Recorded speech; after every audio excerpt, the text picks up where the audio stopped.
Hey everybody, George T from the Wagen here. This week we're going to go over what it takes to road trip your bus and to do it on a regular basis. I drive my bus a lot. If it's on a trailer, it's broken. And there are things that I do to make sure that I can continue to do this. So I've just done 2 road trips in a row. I got the Moab trip that you guys saw the video of. Before that, we had an O.C.T.O show that I went to. This is the first time my bus has hit the rack since those 2 road trips. So basically what I do is I just go over it real quick just to make sure it's still safe to drive around. We have a lot of aftermarket parts in there. They don't have the same kind of testing that you'd have from OEM stuff, so you got to stay on top of it. So the very first thing I did is my motor. I went through and drained the oil, new filter, new oil. I actually just did an upgrade to it. We'll show it off right here. We just did that Ross Wolf sump plate. It's awesome. They have this Vitone, whatever gasket in here. It's freaking sick. This thing hasn't leaked a drop.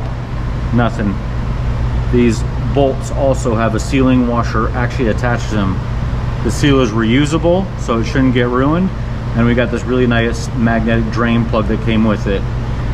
If anybody's a normal or a regular viewer of my videos, the sump install I did, you guys saw how meticulous I was at cleaning everything and taking care of all that stuff to make sure that when I put it on there weren't leaks. It leaked. It leaked twice, as a matter of fact. I had another sump plate on there and we got rid of that. I don't know if it's just this product, something was damaged on it or what, but this thing could not freaking hold. And look how much 1211 I have on every one of those holes, along with sealing washers, everything. And it leaked. It leaked from every freaking hole it had. So I ripped that off of there. Out of my pocket, I bought this guy a new Ross Wolf sump plate. I bought that out of my pocket. My reputation's everything to me. So I gotta make sure that I do right by people that trust me to work on their vehicles. So I'll put a picture in showing you that I did change his out to that Ross Wolf. And so far so good, not a leak coming out of it. So thanks to the guys over at Ross Wolf for making new innovative products in our stagnant market. Back to this. So, belts. Put a spare belt in your car if you're gonna road trip it. I've had one of these pop on me my last road trip, and that was probably after maybe about 10-15,000 miles, and my neglect, I just didn't check on it. So, new belt. I've gone through and I basically just cleaned my motor off. I wipe it down, get any of the excess dirt off of it, and it didn't have much. It had a lot of dust from the road trip, but the main reason I do that is so if you're driving it and you start having a problem, you'll see it immediately. If your motor's a mess and you hit the road, how are you gonna know if it's got a current problem that's happening? So we took care of that one. So you can see how clean I got it. She ain't perfect, but at least I'll know if something starts leaking or something starts giving me a problem, I'll know right away. And that's why you do that. I'm gonna go through, I'm gonna remove my rear wheels. I'm gonna re-torque my rear drums because this is a common problem that I've always had. And I think a lot of it has to do with the fact that we're lowered and it puts that camber on the wheel and that puts outward pressure on it. I'm gonna pull off my rear wheels. I'm gonna torque my main axle nuts. I've got a torque wrench to do that. I don't know what other people's methods are. Some people beat them on, some people just impact them, they don't move. I got a torque wrench. This goes up to 600 pounds.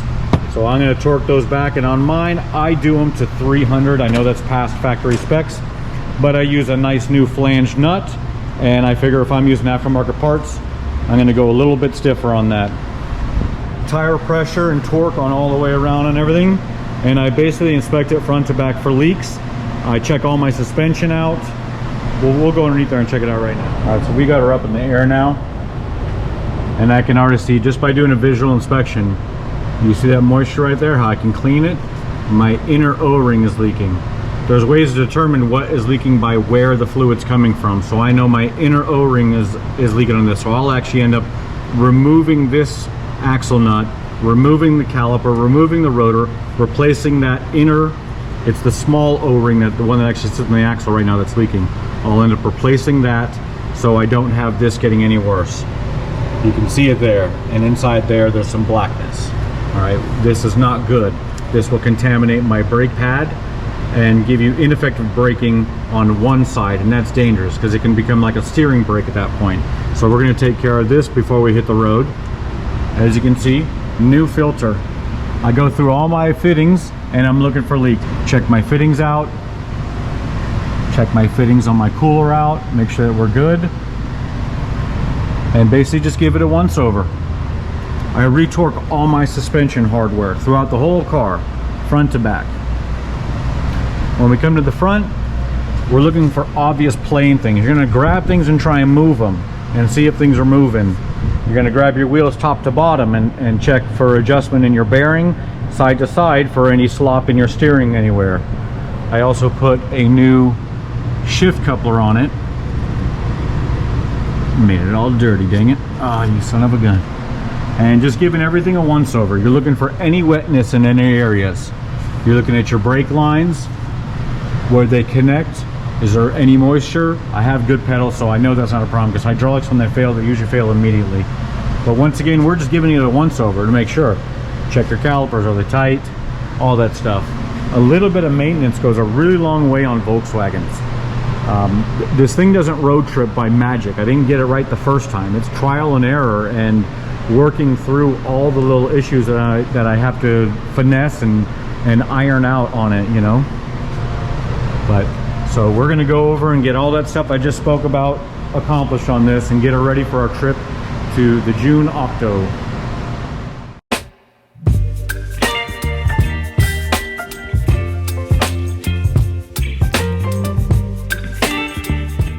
When you get the wheels off, before you do anything, brake clean off the surface. The dust created by your pads and everything is the major health risk for mechanics. That's why we use brake cleaner. Don't use an air hose to blow off your brakes. That's insane.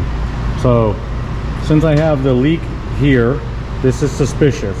So before I remove everything to fix that inner leak, I'm going to check torque on my axle. Is it moving by hand? My cotter pin is still intact, but we're just going to check it out.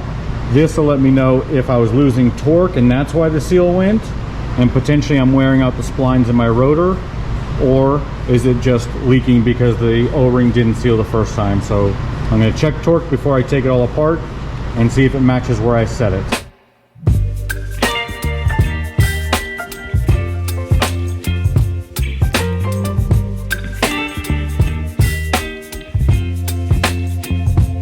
This turned. So I torqued it to 300 initially, and I have the torque wrench set to 300, and it turned. It almost turned a whole quarter turn. Matter of fact, it's almost lined up for a cotter pin again. I don't know if the camera's picking that up or not, but so now I'm going to take this apart. I really got to inspect the splines and make sure they're intact, because this is a major problem if you spin out your splines. I've had the repercussion of everything getting loose and then dropping a fulcrum plate in the transmission. I'm actually in the process of converting my bus to IRS because I am done with swing axle crap. Garbage, such a garbage setup. So this will be IRS in the future. I've already got my spring plates from Michael over at DubFab. Yeah, so we're already in the process of upgrading. But now I got to dig into this deeper.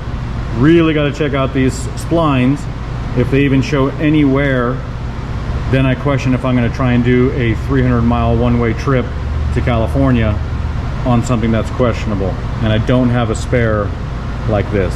I have a spare, but unfortunately it's not zinc plated, it's not cross drilled or anything like that, and I don't want different brake characteristics between left and right side. Once again, we go back to the issue of it could be a steering brake. I may apply the brake and it may adjust the vehicle either way. We don't want anything like that. We drive this bus at a high rate of speed, so we want to be as safe as possible when we're driving it.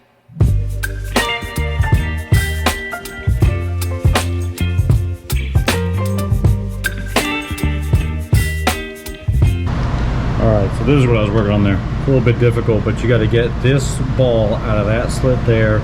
So I have to depress that and pry that out. Plus there's an E-clip on this right here that need to be removed from that there. Alright, so there's two 17 millimeters on the back side of this I'm going to take off. I do put blue Loctite on them, so they may be a little difficult to get off, but no worries. And then I put this stainless hanger on it. I basically have stainless baling wire. I'm going to pull this off and I'm going to hang it here. You never want your caliper hanging off of the brake line. It's too much stress to put on it. You're going to damage it, potentially ruin the interior of it along with the exterior, make it a leaker.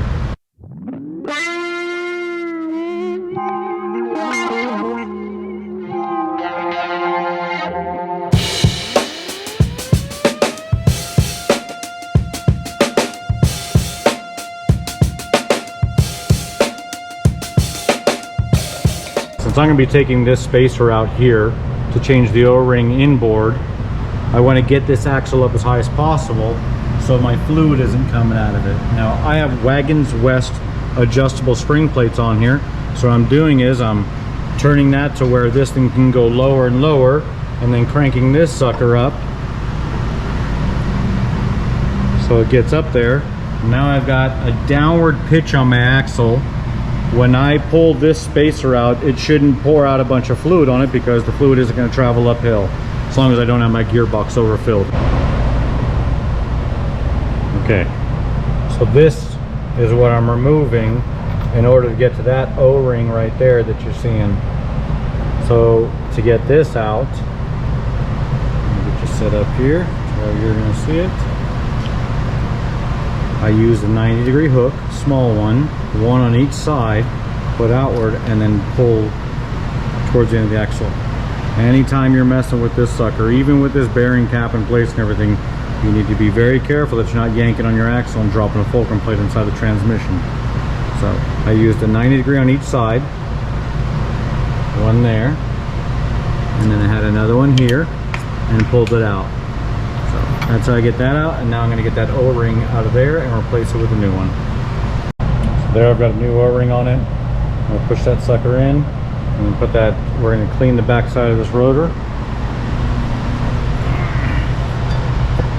Get all this old junk out of it. Get that sucker back on. I've got the bushing back in place, and I've got anti-seize on my splines.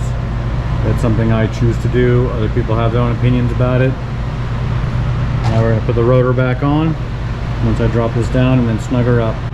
You can see there I've gone and cleaned the inside of that out. Now, not only does it aesthetically look better to clean it, but when you clean it, if it leaks again, you spot it like that. There's no mystery, like, is that the way it looked before or not? So do yourself a favor and clean it. Clean everything before you put it back on. Speaking of cleaning, I'm gonna hit the back of my wheel and make sure that that's good. You can see we're wearing, obviously we're a cambered bus, and that's the downfall of it. You wear one side of the tire a lot sooner than the other.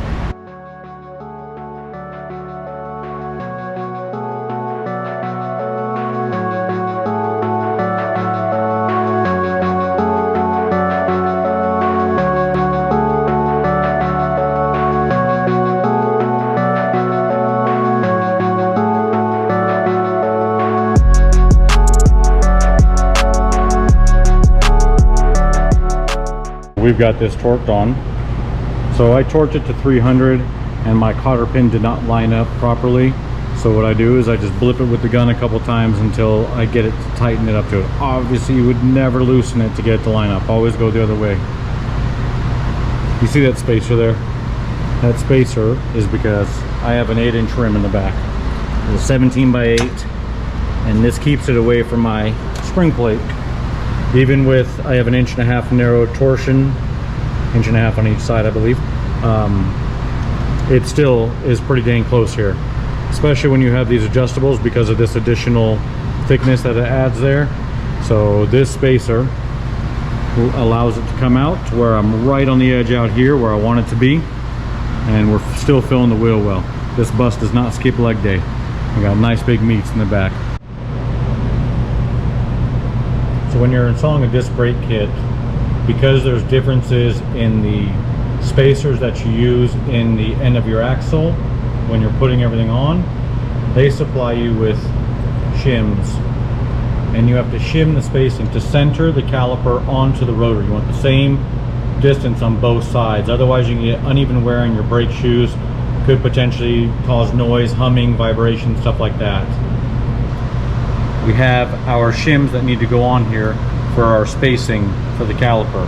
I've already done this. I have my existing shim stack. So what I do is I put a little dollop of grease in the areas where my stack is going to go, and this is going to hold that spacer in place. For this particular application, I have 2 washers, spacers, so I have to put one set onto the caliper as well. So that little bit of grease is like glue, holds it right where you need it.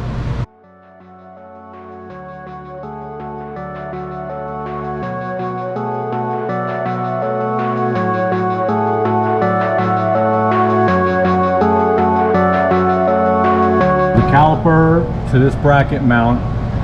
This is a 10.9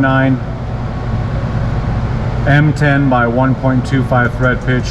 The torque spec on that is 53 for these 2 bolts. I don't know what Impy has it at, but I go off of what the hardware goes for.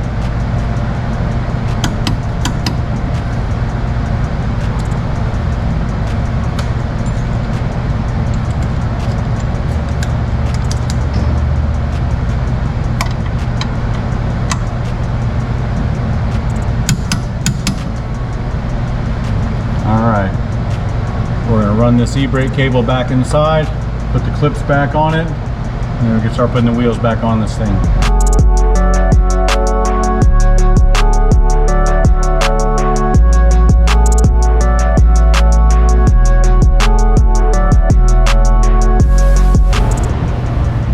Okay, so we got that back pulled around. We got both shims in there. This has been torqued. This has been torqued and anti-seized. So I think we're ready to put this wheel back on. We have to adjust this back out. It needs to go in significantly. There should only be a 1/4 inch of it out here to be where I was before. I actually may raise it up a little bit since we're going to do a road trip. That way I have a little bit of suspension on that drive. That's the beauty of adjustable spring plates. You can fine tune.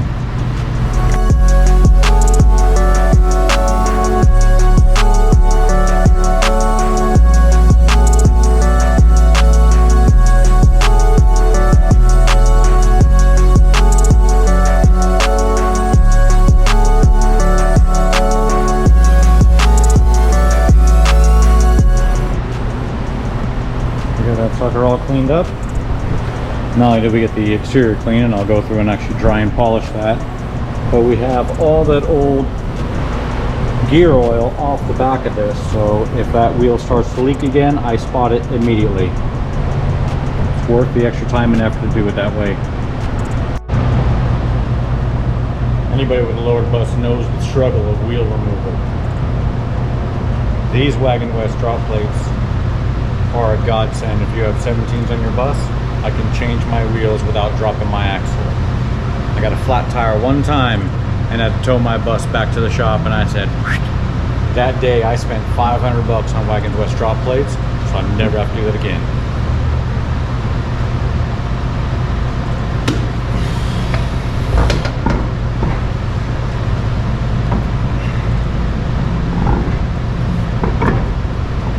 With a 17.8 right on.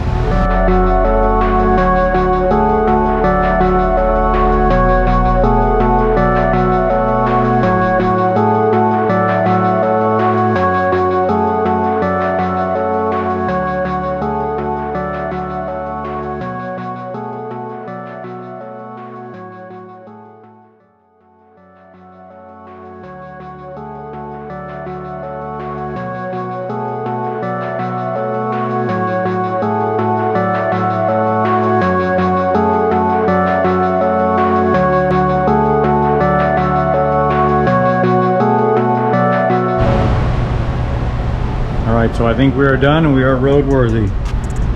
Everything's been fixed on this one. Like I said, I cleaned everything. That way we'll know if it's leaking right away. I'll be able to tell this by like Baker when we stop for our first gas stop. In this here. Actually, we won't be stopping in Baker because Dunkel's got a bay window tank. We'll be going probably all the way to Victorville on our first stop. The front's been checked out. We're good to go. Torqued the wheels down, did tire pressure, cleaned the wheels. Oh, those things look so damn good. Oh.